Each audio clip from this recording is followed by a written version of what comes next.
चलने का, संविधान के साथ छेड़छाड़ करने का प्रश्न था, उसी में मैं आता हूँ। मैं बात शुरू करता हूँ कांग्रेस से। कांग्रेस का दौर था, कांग्रेस ने नारा दिया था गरीबी हटाओ। आज तक गरीबी नहीं हटा पाए।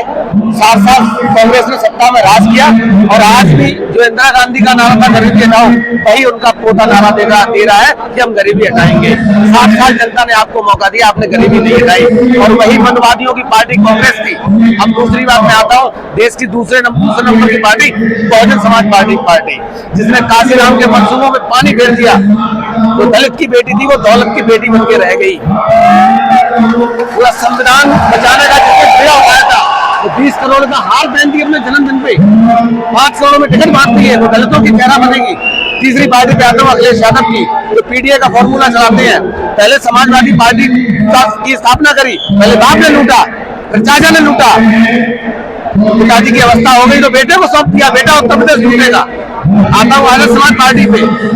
आपने कहा था कि मुझे ताकत दे दो, ताकत दे दी, तुम्हारा भी देख लेंगे 5 साल में तुम क्या करोगे जनता के लिए। देखने वाली बात होगी। बसपा को खत्म कर दिया आजाद समाज पार्टी ने। जनता ने मौका दिया, आपको सांसद चुन दिया। प्रदेश की जनता 2027 में भी मौका देगी। एक प्रश्न हमारा बहुत अच्छी बात कर रहे हैं। बसपा कैसे खत्म हुई? आगे दलित की बेटी से दौलत की बेटी बनी, इसलिए खत्म हुई बसपा। बसपा का जो कैडर बोर्ड था, जिससे आज आप और हम आए, जमीनी कार्यकर्ता था, उसने पार्टी को खत्म करके बड़ा किया। पार्टी सत्ता में आई और जो बाहर से दलाल आ गए सत्ता में, कोई दलाल नहीं आया। आरएसएस का सतीश मिश्रा पूरी बीएसपी को चलाता, उसने कैडर खत्म किया गया ना बसपा का। आरएसएस का सबसे महत्वपूर्ण नुमाइंदा बीएसपी में, उसके रिमोट कंट्रोल से मायावती चलती थी और यही कारण था कि आरएसएस ने बसपा को पूर्णतः समाप्त कर दिया। एक दौर वो था कि वही कांसीराम साहब कहा करते थे, मैं अपने समाज में नेता पैदा कर दूंगा। जब कांसीराम साहब का 2006 में परिणय हुआ, उसके बाद बहन जी ने बाहर के दलालों को हायर कर दिया, जो समाज पे अत्याचार करते, उनको लीडर बनाना शुरू कर दिया। इस बार आरएसएस ने अपने लीडर उसमें भेजे, बहन जी ने हायर करा, उन्होंने अपने भेजे। जब दलित की राजनीति करती है बहुजन समाज पार्टी, तो सतीश मिश्रा नंबर 2 का नेता कैसे बीएसपी में?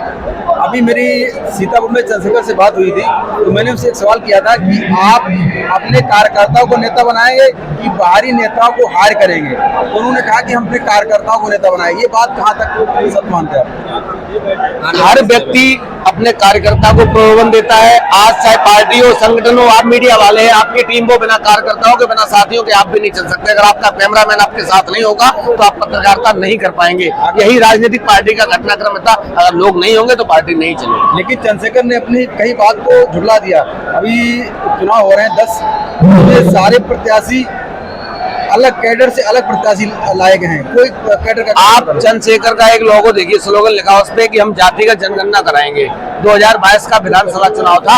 अगर आपको ओबीसी और एससी की इतनी चिंता थी तो अखिलेश यादव ने 3 सीटें आपको दी थी और 1 सीट की वजह से आपने गठबंधन तोड़ दिया था।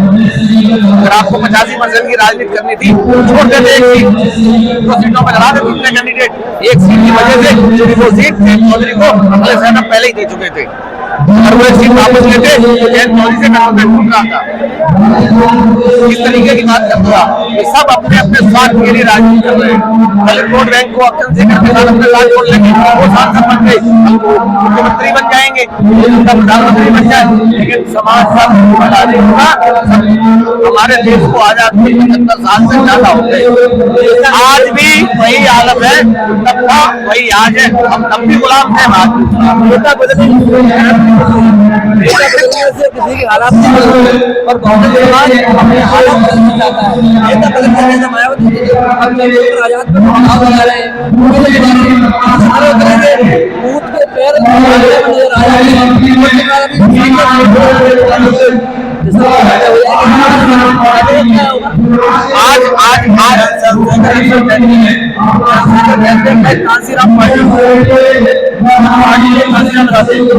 कांसीराम साहब ने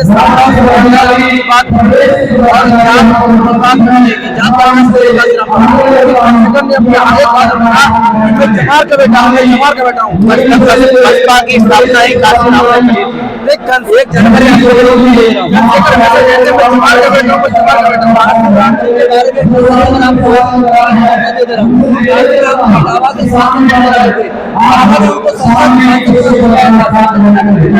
इटावा के लोगों से उनका बहुत निजी लगाव रहा है।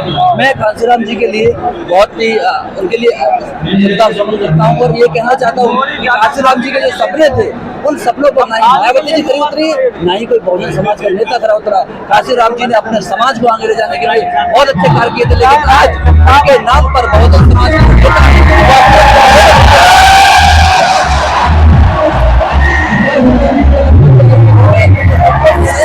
क्योंकि उन्होंने खून और पसीने की मेहनत से पार्टी को खड़ा किया था, लेकिन मायावती जी हो चाहे सतीश मिश्रा हो, सबने लुट के डुबो दी। बहुजन समाज आज हताश और निराश खड़ा है, कोई नेता काम करने वाला नहीं है।